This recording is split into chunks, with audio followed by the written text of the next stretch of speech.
espada, nem com lança, porque... Graça e paz do Senhor Jesus a todos, bem-vindos ao canal Palavra de Deus Diário. Um prazer, uma alegria ter vocês aqui sempre comigo, todos os dias, aprendendo um novo capítulo dessa poderosa palavra. Não esquece de deixar o seu like, fazer um comentário, compartilhar com mais pessoas também, ajuda bastante o canal a crescer. Hoje estamos com 1 Samuel, capítulo 14, nós vamos ver uma diferença entre o filho de Saul, Jonatas, e o próprio Saul em suas atitudes, como eles são diferenciados. E vamos ver que para o Senhor não existe caso perdido.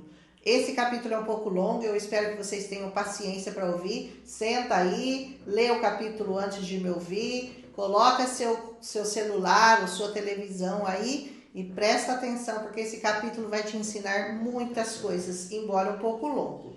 O Jonatas, filho de Saul, decide ir com o seu escudeiro até o destacamento dos filisteus. Lembra que eles estavam cercados, os filisteus estavam ameaçando, todos eles estavam escondidos em cavernas, em rochas, em poços.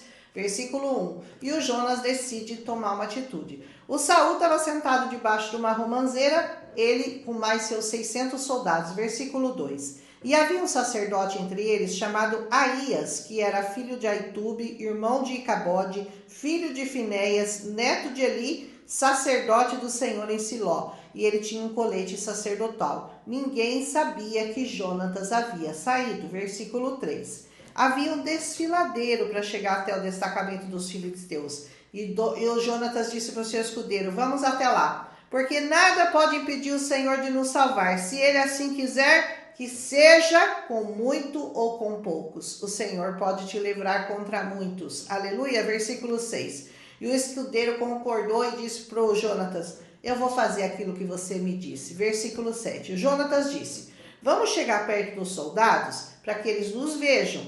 Se eles disserem: peraí, ficaremos onde nós estivermos, aí a gente fica. Mas se eles disserem: subam até aqui, subiremos. E esse será o sinal de que o Senhor os entregou nas nossas mãos. Versículos 8, 9 e 10 fala isso.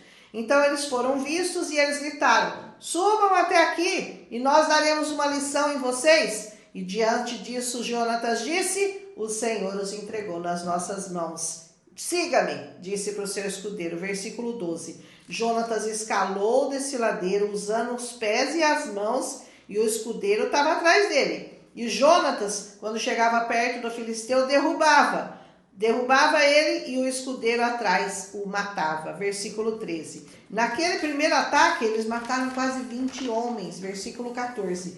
Então caiu um terror sobre todo o exército, o chão tremeu, houve um pânico terrível. Versículo 15. As sentinelas de Saul viram o exército dos filisteus se dispersando, correndo em todas as direções. Então Saul percebeu que o seu filho Jonatas e seu escudeiro não estavam no acampamento. Versículo 17. Saul ordenou então que trouxessem a arca do Senhor. Versículo 18.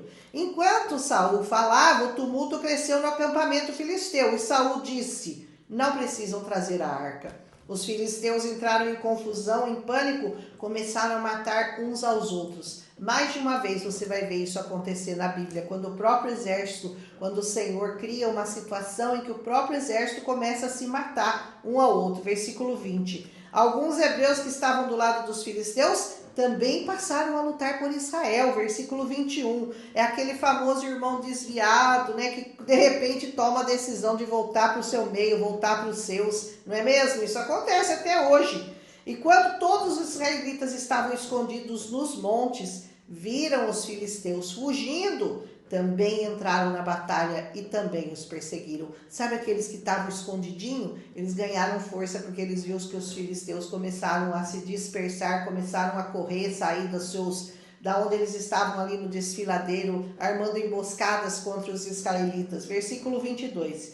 E assim o Senhor deu a vitória a Israel naquele dia, com poucos homens, sem armas, sem nenhuma chance contra aquele poderoso exército. Glorifique a Deus por isso. Não é assim que o Senhor faz? Quando você pensa que está tudo perdido, que não tem como escapar dessa situação, que tudo é contrário a você, que seus inimigos são muito mais poderosos, o Senhor te levanta e te dá a vitória. Versículo 23. Após aquela vitória, os homens estavam exaustos, famintos, Mas Saul deu uma ordem para que ninguém comesse até a tarde, e todos obedeceram. Versículo 24.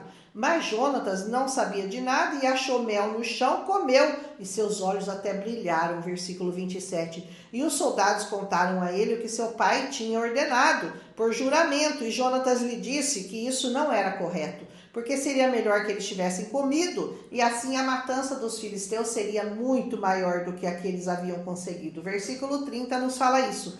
Depois daqueles dias, os soldados exaustos pegaram os despojos de ovelhas, de bois, de bezerros e comeram ali mesmo, com carne e com sangue. Versículo 32. E eles disseram a Saul: veja, seus soldados estão sendo infiéis, estão comendo a carne com sangue. E ele disse: vocês foram infiéis, rolem uma grande pedra até aqui. Versículo 33. Digam aos soldados para baterem um boi e uma ovelha, comam a carne sobre a pedra e não pequem contra o Senhor. Versículo 34.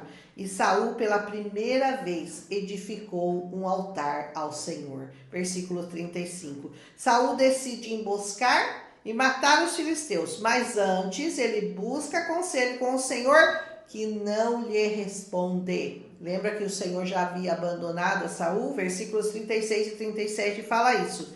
Saul então quis saber quem que pecara no meio deles, mas ninguém conta para ele que tinha sido Jonas que tinha comido mel. Versículo 38. Então Saul ora ao Senhor para saber quem havia pecado, e a sorte cai sobre Jonatas, o filho dele. Versículo 41. Jonatas confessa que ele tinha comido mel e que ele estava pronto a morrer. Se quiser me matar, pode me matar. Versículo 43. Saul ia matá-lo, mas o povo se rebelou e disseram que graças a Jonatas Israel tinha tido a vitória, e ele então desiste de matá-lo. Versículo 45 nos conta isso. Os filisteus voltaram para a terra deles. Versículo 46. Depois que Saul assumiu o trono, ele lutou com moabitas, com amonitas, com edomitas, com os reis de Zorá, com os filisteus, e libertou Israel de todos que os oprimiam. Versículos 47 e 48 nos contam isso. Os filhos de Saul foram Jonatas, Isvi, Melquizua e as suas filhas Merari e Mical. Versículo 49. A mulher dele foi Ainoã. O capitão da guarda era Abner, filho de Ner, tio de Saul. Versículo 50. Quis, que era o pai de Saul, e Ner, que era pai de Abner, eram filhos de Abiel. Versículo 51. Durante o tempo que Saul reinou ali, houve muitas guerras. Por isso, toda vez que conhecia um homem forte, um homem corajoso, ele alistava esse homem para o seu exército. Versículo 52.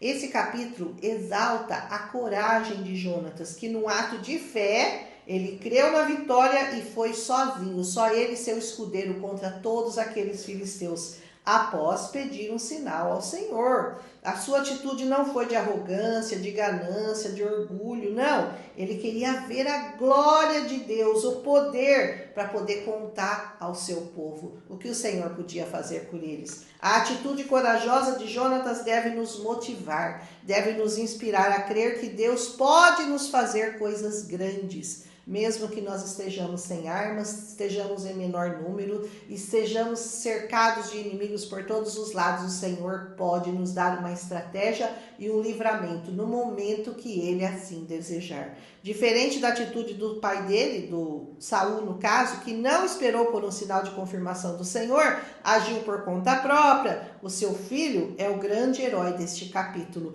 que nos ensina muito sobre fé, sobre coragem, submissão, confiança e determinação. Tudo o que se espera de um servo do Senhor, como foi Jonatas. Veja como Saul era impetuoso nas suas atitudes impensadas, como não deixar os soldados comerem depois de uma longa batalha, bem como de fazer sacrifícios que era a função do sacerdote e não dele. Então a gente vai vendo que as atitudes do Saul não correspondiam exatamente às expectativas de Deus, não correspondiam às atitudes de um homem que realmente se submete e que aguarda e que espera, que confia e que obedece ao Senhor. O povo o escolheu por causa da sua beleza, por causa do seu porte físico avantajado, mas Deus escolhe pelo coração e que só Ele conhece. Amanhã a gente continua essa história e vamos ver que isso se confirma a cada dia. nessas escrituras. Que o Senhor te abençoe, que Ele te guarde, que Ele te revele a sua estratégia para você lutar e para você vencer as suas batalhas, por mais que sejam difíceis, por mais que seus inimigos estejam aparentemente ganhando de você. Saiba que o Senhor é poderoso para te dar uma estratégia e Ele pode te dar o livramento e Ele pode te dar a cura, a vitória no dia que Ele determinar. Basta você crer e confiar e continuar firme nas mãos do Senhor. Amanhã a gente volta com 1 Samuel, capítulo 15, se o Senhor nos permitir. Um abraço e até amanhã. Seguimos firmes aqui nos nossos estudos. Aleluia! Milagre visitou a minha casa. Saberá toda esta multidão que o Senhor salva. Não com espada